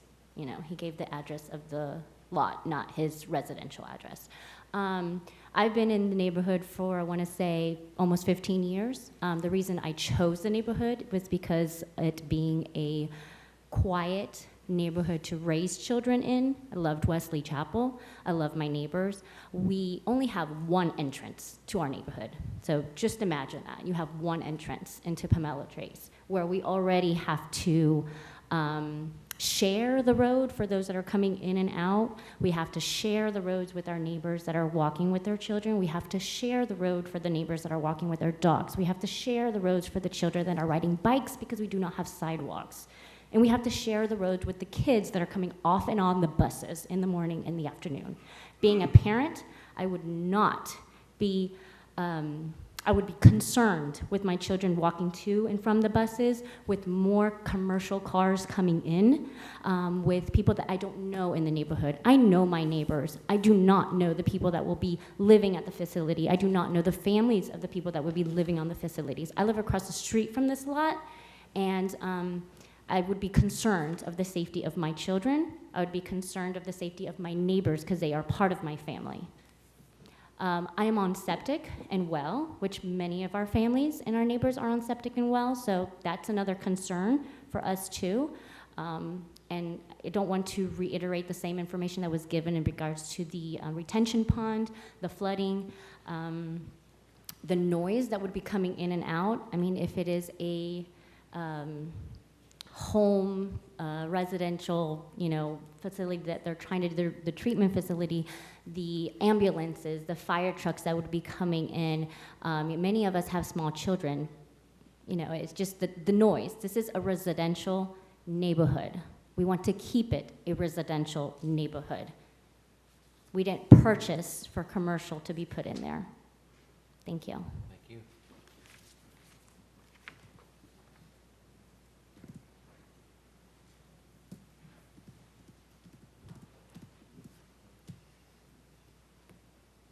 I think you're the one that Hi. has the petition, right? Yes, sir. My name is Kathy Schramm. I live at 29328 Downey Place in Wesley Chapel. I'm presenting a petition. Okay. We didn't have a great deal of time to sign, but there are 112 signatures. Okay. They basically state what the other people have said. It will adversely affect our property values and our properties. It is not consistent with the character of the surrounding areas. It will create increased traffic, parking, public safety issues. It does not have suitable drainage. The site does not have screening and buffering to prevent interference with our homes. Possible signs and lighting could create adverse glare and affect traffic safety, and the proposed conditional use will introduce a commercial property into an area where none now exists. Well, you covered everything. Nobody else needs to speak. Mr. Chairman, I'll move to receive and file the petition. A second. Have a motion and a second. All in favor? Aye. Opposed? Carries. Better hurry, somebody else is gonna get in front of it. Good afternoon. My name is Robert Van Fossen. I live at 29443 Palmetto Trace, which is pretty much right next to Jeff's. They're split right between it. Right. The guy that owned that lot used to use it as a dog lot. And he let his dogs out. It's fenced in. About, let's say less than 6 months ago, a Camaro came flying off 54, racing down 54, and took out the corner of the fence, about 6 10-foot tall viburnums, and caused a bunch of damage, which he's now, I guess, in a lawsuit with because the insurance company didn't want to pay him. And the only other thing I can add is that when Doug was up here, right next to Doug, all the way down to that lot, they cut everybody's backyards over there when they widened 54. So why would we build something that's going to take up the whole lot? And they have no parking or anything else. That just makes no sense. And the values in that area have gone nothing but up. Okay. And I've lived there since 2008. I appreciate you Thank coming. you. Anything else? Okay, thank you. Okay.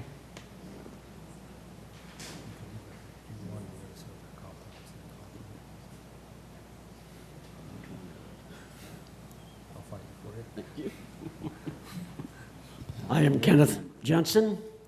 I live 2 houses down from where this would be built. Very concerned about the conditions that would bring to the property. Number one, I had gone to real estate that services our area right there, and they said that the housing properties would take a big decrease with something like this in the area, being on the same block especially. And that would be also a detriment for people who would want to buy the property. They would take this as a no-no because of the noise level, because of the traffic level and so forth. I could expect that with such a facility, there'd be ambulances coming and going perhaps.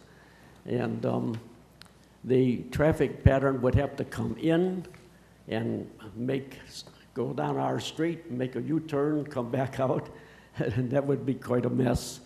Actually, at the present time, you can go on Carolyn Drive when you get to Highway 54.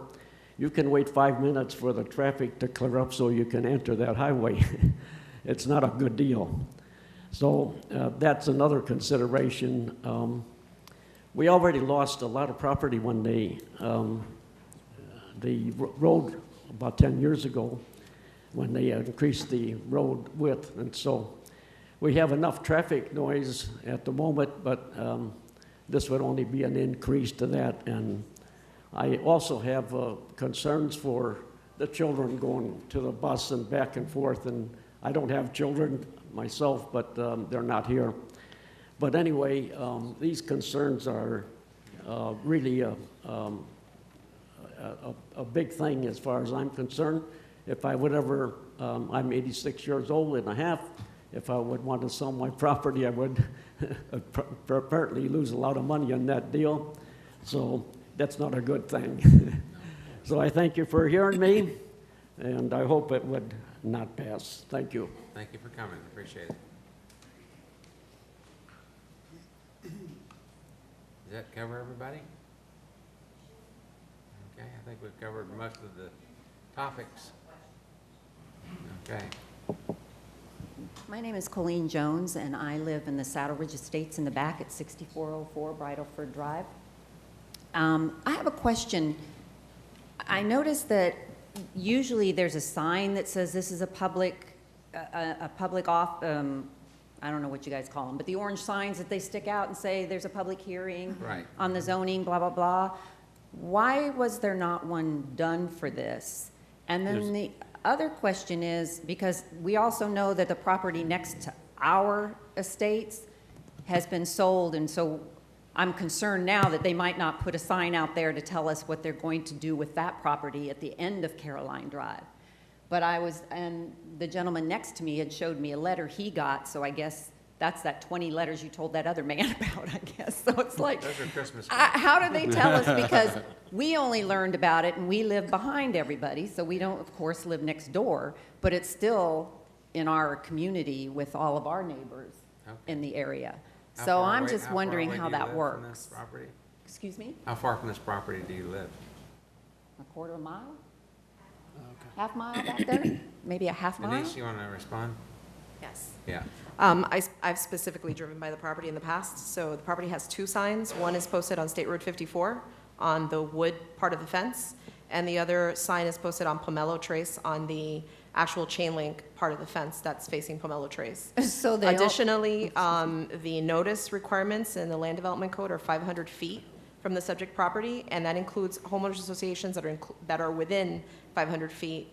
Being that it's a quarter of a mile, that would not be included. In addition, the actual public hearing is listed in the Tampa Bay Times, which is a publication of general circulation.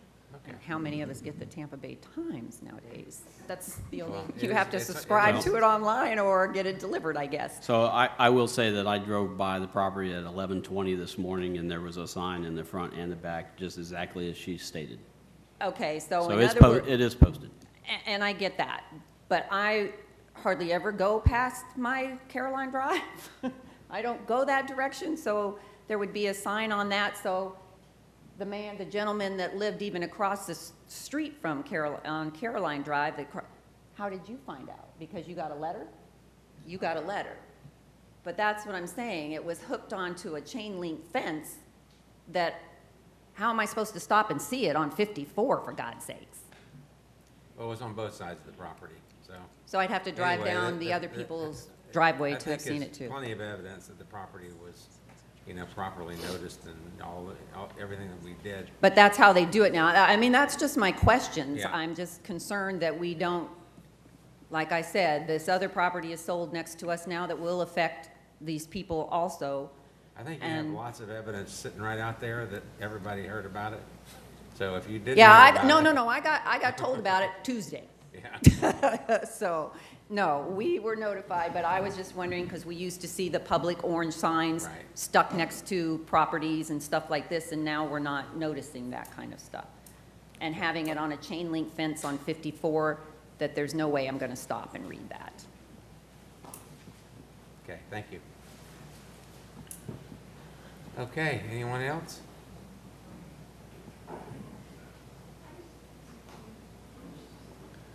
Hi, my name's Karen Hall, and I live at 6008 Caroline Drive. And I agree with what she just said. I mean, I live on Caroline Drive every day, but I generally don't come out of my neighborhood, and I don't turn left, and you can't turn left. You have to go west and then make a U-turn at the next street. So the traffic in light of this is going to be even that much worse. And again, if they're gonna do something with the other lot at the end of Caroline Drive, and there's a sign up there, I'd never see it there either, because I would never drive there. So unless, maybe if I'm walking, I'd see it. But again, I don't go east on 54, and you can't go east coming out of our street. So that's to take into consideration with the traffic too. Thank you. Okay, thank you.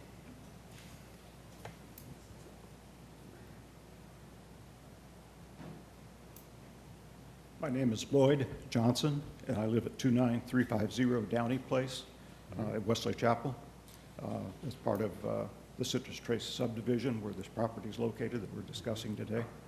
And one of my concerns, and I've not heard it mentioned by the other people in any detail at all, is within Citrus Trace, the roads are posted, no street parking. Now this facility, as I understand it, is going to be a fairly good sized facility. I heard mention of 4,500 square feet. This is a small lot. It's 4/10 of an acre. And with a facility that size, with 20 or 30 residents there, it's going to take a considerable number of employees to support this facility. I don't know where they're going to park. If you put a 4,500 square foot building on a lot that's only 4/10 of an acre, and you can't let your employees park on the street, I don't know where they're going to go. And a facility like that, I would also imagine, would have visitors that need to have a place to park, and maybe even some of the residents would have vehicles that they need to put somewhere. So that's a major concern for me. Okay, thank you. Okay, did we cover them? All right, so if you want to come back and bring your list with you, and maybe you can answer some of those questions. You're the applicant? You're the guy. Yeah. Well, gentlemen, I heard your concerns. I need to make a correction. I think I did give the address of the property versus my address. It's 27110 Coral Springs, Wesley Chapel. Is that clear? And I've been in that area for over 20 years. I'm not new to that. Our office was right next door to that. So for 20 years, I've been coming in and out. I've seen what's going on. It's not like I'm trying to tear it up. Some of you see me before, some of you that I talked to, Reverend Keynes, you just come here, you know who I am. I spoke to you many times before, you might forget. But it's good to see you. It's been a while since I've seen you.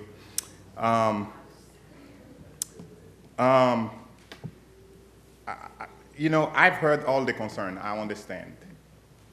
All we try to do, it's not bring your property value down. In fact, I was hoping to bring it up because when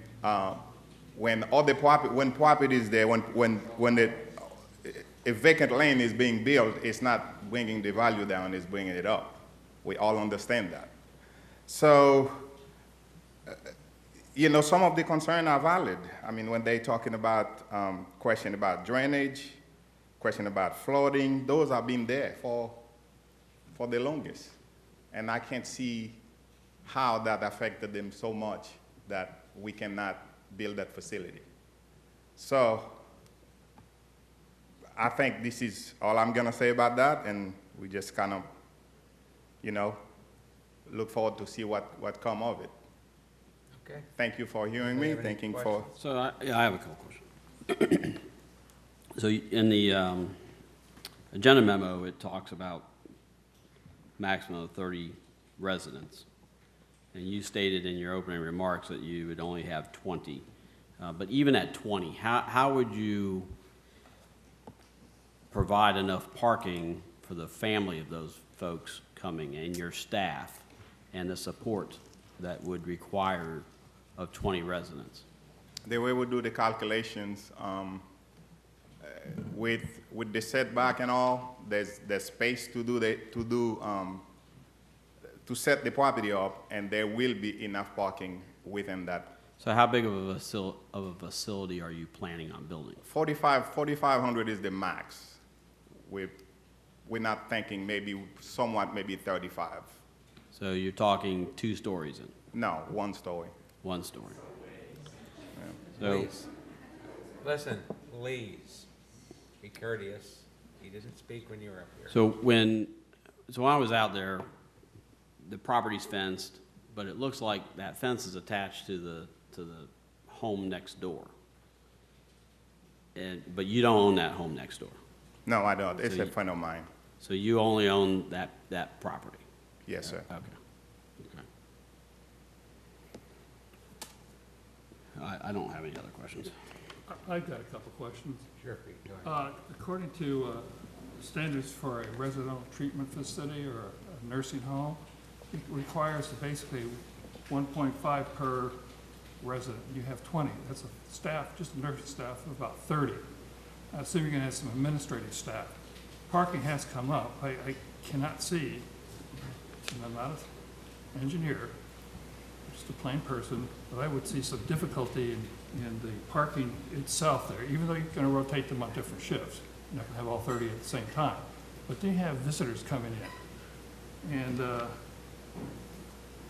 I cannot see a 4.41 acres with a home or a building the size that you're going to construct there, plus the parking. That's going to be difficult, if not impossible. It's almost like putting 10 pounds of sugar in a 5-pound sack. So, can you elaborate on how you can convince me that you don't have the space? I don't see the space there. Well, I think it's more like fire is the requirement. It's not only the county, also it's being also regulated by. These are the federal standards that I gave you, by the way, for this kind of facility. Sure. Say, the way we plan on doing it, we have not got to the point that we met with the engineer yet. I think we will try to respect the setbacks.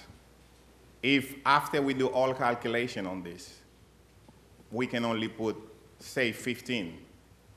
We're gonna do 15 plus parking. Say we can put 18. We're gonna do 18 plus parking. Okay, but I'm trying to see, if you're trying to make this a business, at some point your labor costs are gonna be greater than your income. And therefore you'll be running a deficit. I mean, I commend you for trying to establish a residential treatment center or a nursing home like this. I think they're needed. Some of us are getting older, and sometime in our life we will probably end up in one of these facilities. We can't go to a facility that's this small. That's not going to be, and I assume you're going to take Medicare, correct? I've not to that point yet, sir. Okay. Okay. Then to be very honest with you, I think at some point in time you need to reevaluate your business plan. That's how I see it. So I cannot go and vote in favor of this based just on the size of your property that you have there. It just, I don't see it mathematically working out. So that's how I feel about it. So anyway, that's the only questions I have. Okay. Anyone else? Chris? Anything? Parking, that was my question. Amy? No? Parking.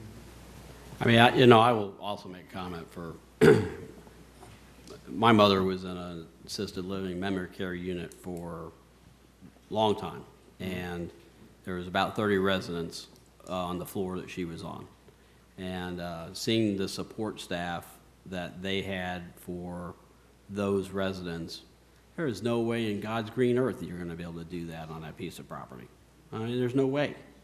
So unless anybody else has any comments, I'll make a motion.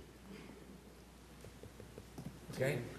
So I will move to deny, as it does not meet the standards in 402.3, subparagraph F, 1 through 6, and for item number 1 specifically, the comp plan does not comply with the comp plan policy 1.10.1. All